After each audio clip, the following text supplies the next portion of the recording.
Hello guys, welcome back. पिछले lecture के अंदर हमने मैनेजमेंट पढ़ी थी आपकी प्रोटीन एनर्जी माल न्यूट्रिशन की, जो हमने पढ़ी थी कि वो हम 3 तरीके से कर सकते हैं, घर पे भी, रिहैब सेंटर में भी और हॉस्पिटल्स में भी।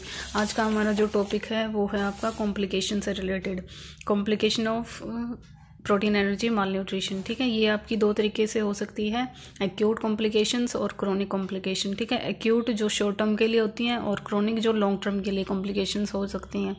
ठीक है, जो आपको मतलब डिसेबिलिटी ही कोज कर देंगी जो चिल्ड्रंस के अंदर।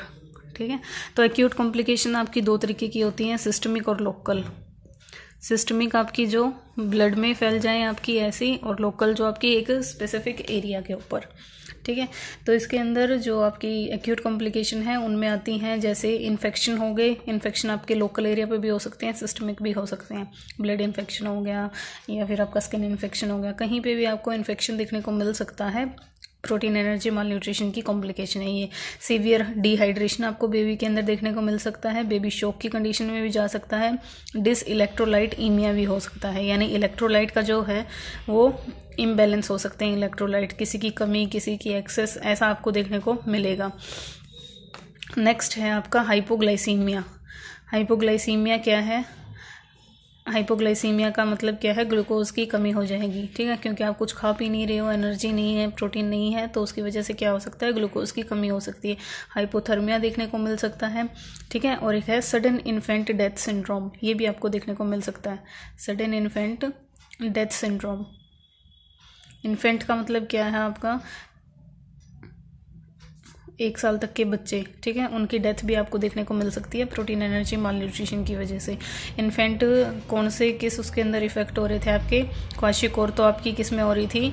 प्री स्कूल बच्चों के अंदर मेरास्मस हो रही थी आपके इन्फेंट के अंदर, तो इसीलिए बोला है कि मेरास्मस इन सब में से मोर कॉमन है, क्योंकि इन्फेंट में ज़्यादातर आपको ये देखने को मिल सकती है। नेक्स्ट है लॉन्ग टर्म कॉम्प्लिकेशंस।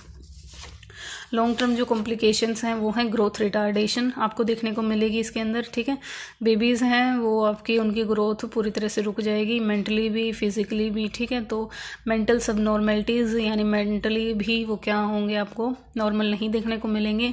विजुअल और लर्निंग डिसेबिलिटी उनके अंदर आ सकती है। विटामिन की डेफिशिएंसी की वजह से वो क्या हो सकते हैं, ये उनमें देखने की शक्ति जो उनकी वो कमज़ोर हो सकती है, ग्लूकोज, कार्बोहाइड्रेट, प्रोटीन इनकी कमी की वजह से। और लर्निंग डिसेबिलिटी, जब आपको पता है आपका ब्रेन है वो ग्लूकोज पे काम करता है। ठीक है, अगर ब्रेन को ही एनर्जी कैलोरी नहीं मिलेगी तो उसकी जो सेल्स हैं, टिश्यूज़ हैं, वो क्या डैमेज होने शुरू हो जाएंगे। अब वो आपके विजुअल एरिया के भी हो सकते हैं या जहाँ से आप लर्न करते हो वो एरिया के भी हो सकते हैं, तो इनकी परमानेंट डिसेबिलिटी भी हो सकती है। कैक्सिया, ये टर्म किसके लिए आती है आपकी? वेस्टिंग सिंड्रोम के लिए आती है, जिसके अंदर आपका मसल आपकी मतलब डिस्ट्रॉय हो सकती हैं, वेट आपका कम हो सकता है, तो इन दोनों चीज़ों के लिए बोला गया कैक्सिया। तो ये सारी चीज़ें हैं जो आपको देखने को मिल सकती हैं as complication of protein energy malnutrition. इसलिए आपको इस बीमारी को जल्द से जल्द क्या करवाना चाहिए? मैनेज करवा देना चाहिए। नेक्स्ट है प्रोग्नोसिस। प्रोग्नोसिस का मतलब है पॉसिबिलिटीज़, ये जो PEM है ये कितना जल्दी ठीक हो सकता है कि नहीं हो सकता है। पॉसिबिलिटी, संभावना किस चीज़ पे डिपेंड करती है आपकी? कि हॉस्पिटल आपका अच्छा होना चाहिए जहाँ पे आप केयर करवा रहे हो, और होम केयर, घर पे आप कैसे केयर दे रहे हो, इन पे डिपेंड कर सकती है। प्लस जो आपकी एक्यूट कॉम्प्लिकेशन है, इनका जो प्रोग्नोसिस है वो पुअर है, और इनसे आगे फेटल आउटकम यानी ये लॉन्ग टर्म कॉम्प्लिकेशन भी अराइज हो सकती हैं अगर आप इनका ट्रीटमेंट नहीं करवाते हो तो।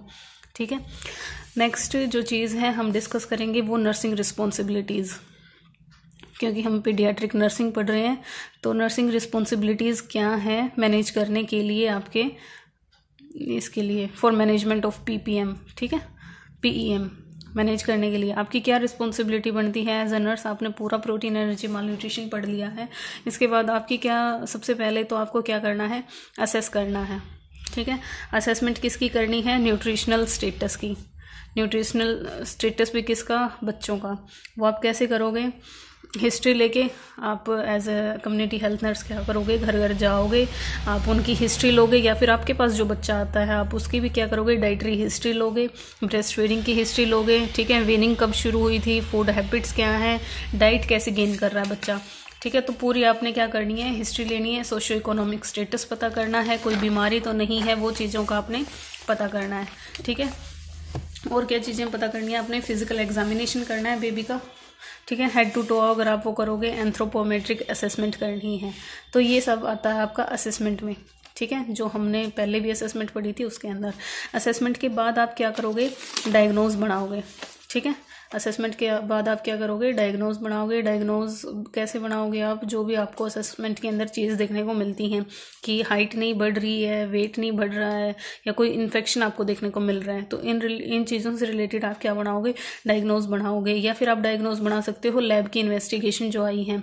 ठीक है, लैब के अंदर किस चीज़ का लेवल कम आया है, ठीक है, प्लेटलेट कम है, सीरम एंजाइम्स कम है, या किसी और चीज़ का लेवल बढ़ा हुआ है, कम है, तो उस चीज़ पे देख के आप क्या बनाओगे, डायग्नोज बनाओगे। नेक्स्ट जो चीज़ आपने करनी है वो है मेंटेनेंस ऑफ ग्रोथ चार्ट।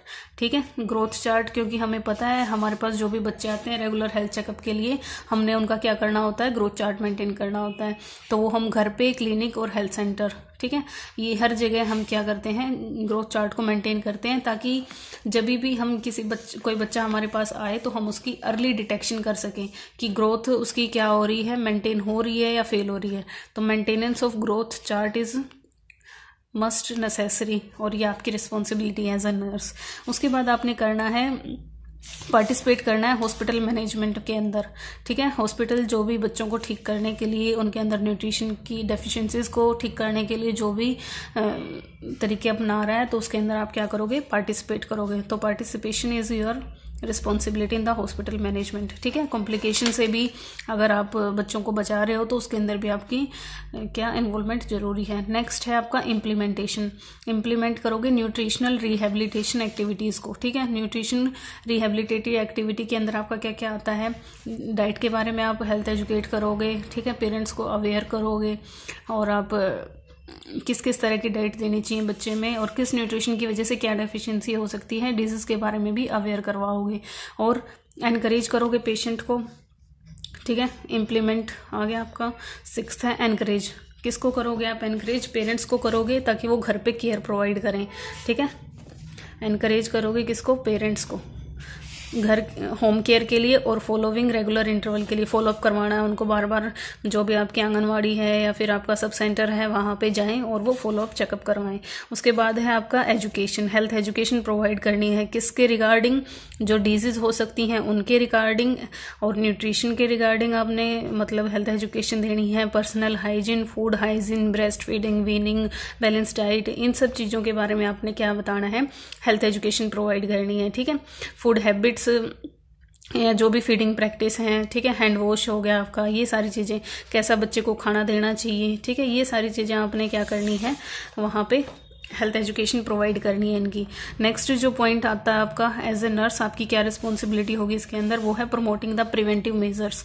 जो प्रिवेंटिव मेजर्स हैं, प्रिवेंटिव मेजर क्या हो सकते हैं आपके, यही हेल्थ एजुकेशन जल्दी डायग्नोज करके आप बता सकते हो। ठीक है, और जो आंगनवाड़ी वर्कर होती हैं उनके साथ भी एज ए नर्स आपने क्या करना है, काम करना है, और उनसे टाइम टू टाइम नॉलेज या उनसे रिकॉर्ड मांगते रहना है कि किस बच्चे को क्या कंडीशन है। उसके बाद जो आपकी रिस्पॉन्सिबिलिटी आती है वो आती है maintaining the records and reports. ठीक है, आपने जिन भी बच्चों का न्यूट्रिशनल असेसमेंट किया है, या अपने हॉस्पिटल में किया है या कम्युनिटी में किया है, तो आपने क्या करना है, रिकॉर्ड करके और रिपोर्ट, ये सारी चीज़ें आपने तैयार करके रखनी है। नेक्स्ट आपका है जो भी आपके न्यूट्रिशनल प्रोग्राम्स हैं, कम्युनिटी ने मतलब जो भी गवर्नमेंट ने आपके न्यूट्रिशन प्रोग्राम बना रखे हैं उनके अंदर असिस्ट करना। ठीक है, जैसे विटामिन ए के लिए बनाया गया है, आयोडीन की डेफिशिएंसी के लिए, वो सारे न्यूट्रिशन प्रोग्राम जितने भी हैं आपकी कम्युनिटी के अंदर, उनमें आपने असिस्ट करना है। उन प्रोग्राम्स को आपने क्या करना है, इम्प्लीमेंट करवाना है कम्युनिटी के अंदर। जो सर्विस गवर्नमेंट ने दी हैं आपके मेंबर्स के लिए, इंडिविजुअल्स के लिए, वो आपने वहाँ क्या करवानी है, पूरी तरीके से इम्प्लीमेंट करवानी है। ठीक है, तो assisting in implement the nutritional programmes. ठीक है, और क्या करना है, अगर कोई न्यूट्रिशन से रिलेटेड रिसर्च प्रोजेक्ट हो रहा है, ठीक है, तो उसमें भी आपने क्या करना है, पार्टिसिपेट करना है। Participate in nutritional research project इसके अंदर करना है, और आपने असिस्ट करना है किस चीज़ में, इम्प्लीमेंट करवा रहे हैं जब नेशनल न्यूट्रिशनल प्रोग्राम्स को, तभी भी आपने क्या करना है, असिस्ट करना है हेल्थ वर्कर को। और आपको मैं अभी बता देती हूँ एक टॉपिक और हम इसी के अंदर पढ़ लेते हैं आपका, या फिर अलग पढ़ लेंगे। जो आपकी कम्युनिटी के न्यूट्रिशन प्रोग्राम्स है ना, वो हम अलग लेक्चर के अंदर डिस्कस कर लेंगे। तो ये आपकी नर्सिंग की रिस्पॉन्सिबिलिटी थी। अगर आपसे पूछा जाए, आपसे मेनली 15 नंबर का क्वेश्चन पूछा जा सकता है प्रोटीन एनर्जी माल न्यूट्रिशन पे। डेफिनेशन पूछ सकते हैं, क्लासिफिकेशन पूछ सकते हैं, मैनेजमेंट पूछ सकते हैं और नर्सिंग रिस्पॉन्सिबिलिटीज़ पूछ सकते हैं। ठीक है, तो इसलिए नर्सिंग रिस्पॉन्सिबिलिटीज़ का आपने एक एक हेडिंग बनानी है और उनको एक्सप्लेन करके आना है। Thank you guys, I hope आपको ये सब समझ आया होगा।